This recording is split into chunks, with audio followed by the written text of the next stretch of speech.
Baik, perkenalkan nama saya Loni Wadu, NIM 1803030181 dari kelas Sosiologi D. Kali ini saya akan membahas review beberapa jurnal terkait dengan judul penelitian.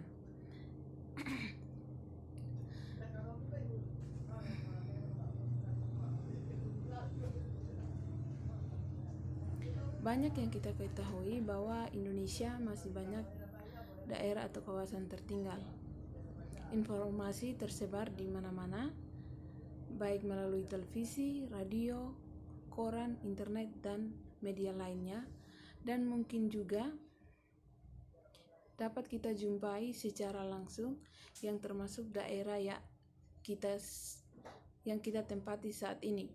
Dalam beberapa jurnal yang saya ambil untuk jadi bahan review, banyak membahas mengenai keterbelakangan kawasan tertinggal diakibatkan karena ekonomi yang tidak membaik atau tidak stabil. Di sini akan dijelaskan lagi, pembangunan daerah tertinggal merupakan suatu proses upaya dan tindakan secara terencana untuk meningkatkan kualitas masyarakat dan wilayah yang merupakan bagian integral dari pembangunan nasional. Sebagai bentuk afirmasi, kebijakan pembangunan di daerah pinggiran, termasuk di dalamnya daerah tertinggal, perlu dilakukan langkah-langkah percepatan. Percepatan pembangunan daerah tertinggal mengandung arti keberpihakan dan penajamaan terhadap pembangunan daerah tertinggal di bidang perencanaan, pendanaan dan pembiayaan serta pelanggaran pembangunan daerah tertinggal. Desa tertinggal merupakan daerah atau wilayah yang relatif kurang berkembang dibandingkan dengan daerah lain dalam skala nasional. Indikator yang menjelaskan desa tertinggal sangat erat kaitannya dengan bidang ekonomi atau rendahnya standar hidup, sumber daya alam, sumber daya manusia, sarana dan prasarana, karakteristik wilayah, atau seperti lokasi dan keadaan geomorfologis.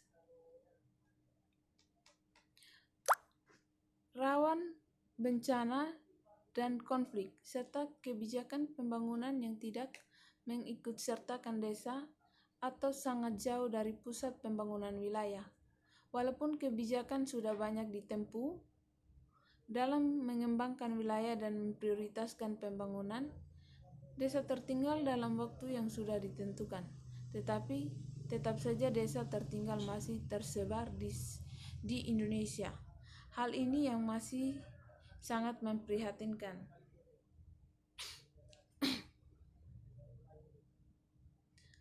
Strategi dapat berhasil apabila memiliki kemampuan untuk mengeksploitasi sumber daya internal yang dimiliki, serta berusaha secara kontinu untuk memperkecil kelemahan.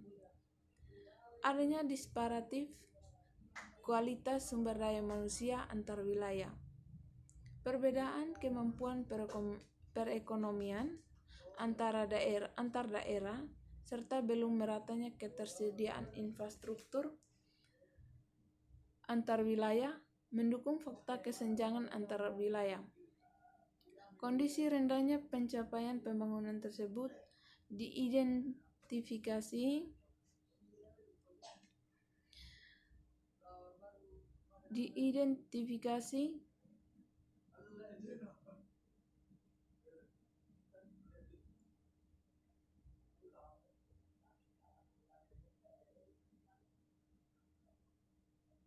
sebagai daerah tertinggal yang merupakan dampak dari rendahnya indeks kemajuan pembangunan ekonomi, sumber daya manusia, dan penurunan angka kemiskinan. Oke, kita lanjut pada tabel perbedaan persamaan kekuatan dan kelemahan penelitian. Yang pertama, penelitian yang dilakukan oleh Al-Masdi, Syahsa, dan Schwarman dengan judul Strategi Pembangunan Tertinggal dalam Upaya Percepatan Pembangunan Ekonomi Pedesaan. Perbedaan penelitian ini dengan penelitian yang direncanakan. Penelitian ini hanya berfokus pada masalah ekonomi masyarakat di kawasan tertinggal dalam upaya percepatan pembangunan ekonomi pedesaan di kabupaten atau kepulauan Miranti. Dalam artian bahwa penelitian ini hanya berpusat pada pertumbuhan ekonomi masyarakat saja. Sedangkan penelitian yang akan dilakukan dengan menjelaskan bahwa masyarakat di kawasan tertinggal akan dimulai dari sumber daya manusia dan keterbatasan dalam mengakses suatu kemajuan di kawasan tertinggal. Persamaannya sama-sama mengkaji tentang strategi pembangunan di kawasan tertinggal. Kekuatannya yang menjadi kekuatan dalam penelitian ini adalah proses melalui survei dengan metode perkembangan untuk lebih mengetahui informasi secara umum, dan analisis data dilakukan secara deskriptif, kuantitatif, dan kualitatif. Kelemahannya tidak disertakan dengan dokumentasi. Kita lanjut pada yang kedua.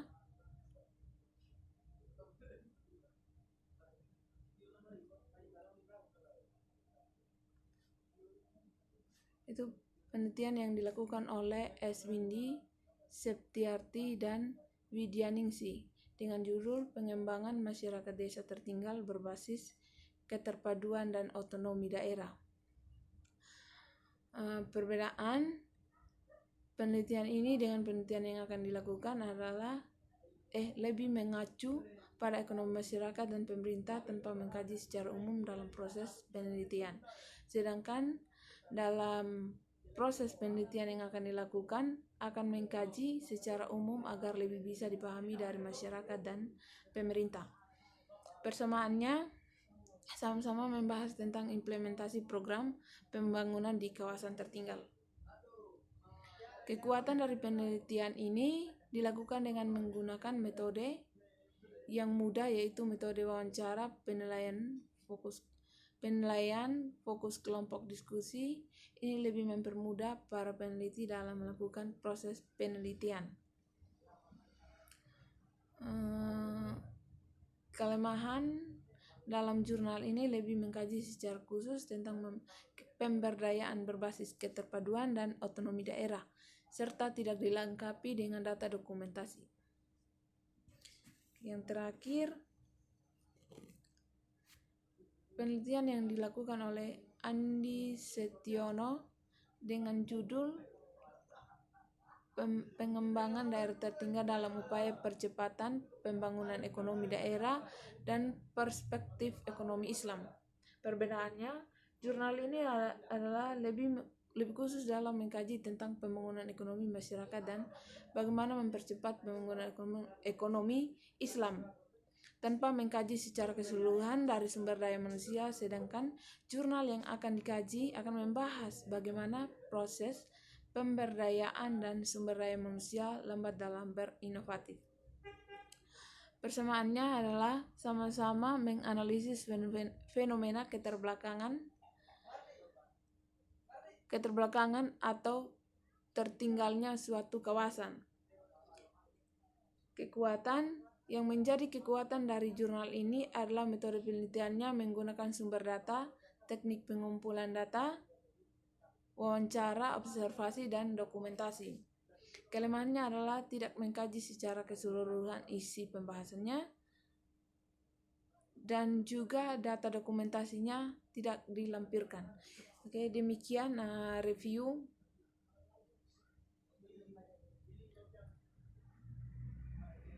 beberapa jurnal yang terkait dengan judul penelitian saya. Sekian dan terima kasih.